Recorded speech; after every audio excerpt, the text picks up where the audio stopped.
Hey everyone, welcome back to the channel. Today will be a shorter video because there's not much going on in the garden anymore, but this will be a mid-October garden tour.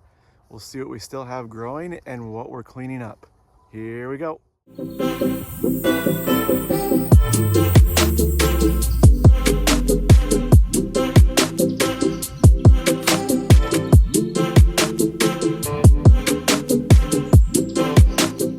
So if you remember, this whole area used to be potatoes and onions. Onions are all done, and all we've got left is two, I'd say 7-foot rows of potatoes. These will probably be the last things we get out of the ground before we got to get out of here for the winter. Here's a look at our Brussel sprouts. So we got our first couple bouts of frost in the area. None of our plants really got hit too hard here, but this is what they need. So once it starts to freeze, these Brussels sprouts will start sweetening up a little bit. You can see they're about, I don't know, almost a golf ball size for all of these. Our flower row is still hanging on.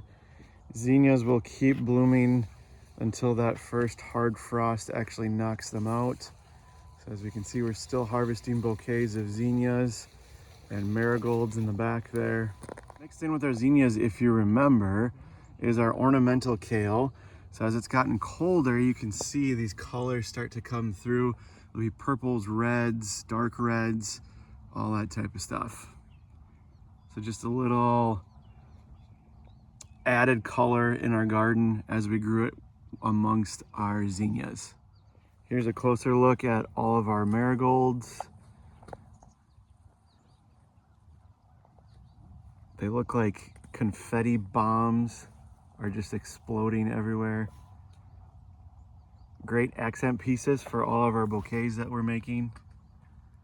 So if you remember back when I planted all of our tomatoes, I protect our tomatoes by planting a ton of basil. We've let it go to flower, or it bolted. This is actually just another bonus if you want to attract more pollinators and more bees. They absolutely love all these little flowers on the basil. So as you can see, we have a ton of basil plants that have bolted. And once it warms up here, this will be covered with all those beneficial pollinators and a ton of bees. Cherry tomatoes are still hanging on. These are our Sun Gold cherry tomatoes. Highly recommend those if you have not grown these.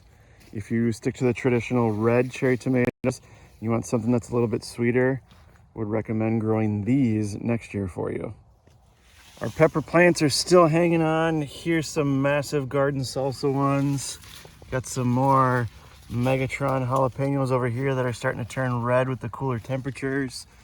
We still got some King of the North bells that we need to harvest. A little bit later season for us with these peppers, as I've said in previous videos. We just got them started a little bit too late this year, so we didn't have a full growing season.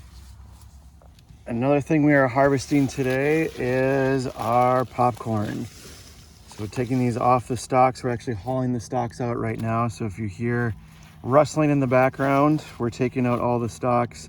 What we'll do is we'll dry this, so just kind of leave it out on your porch, and then we'll shell this, and then you can store it in Ziploc bags. Our eggplant is still growing strong here. They're starting to slow down a little bit, not as big as our other ones, but still about a palm-sized eggplant. So not bad. Got about a dozen of those on here. We'll probably keep about half of them and then donate the rest of them. So there you have it, a quick mid-October garden tour. You can see we still got some corn in the back that we're getting out. There's not a whole lot going on in the garden anymore. Getting ready to close up shop for our 2025 growing season. Overall, another fantastic gardening year for us here at this garden plot. Thanks again for joining me today. If you haven't already, be sure to subscribe. If you haven't already as well, take those growing green thumbs, smash the like button for me. And as always, I will see you guys next time.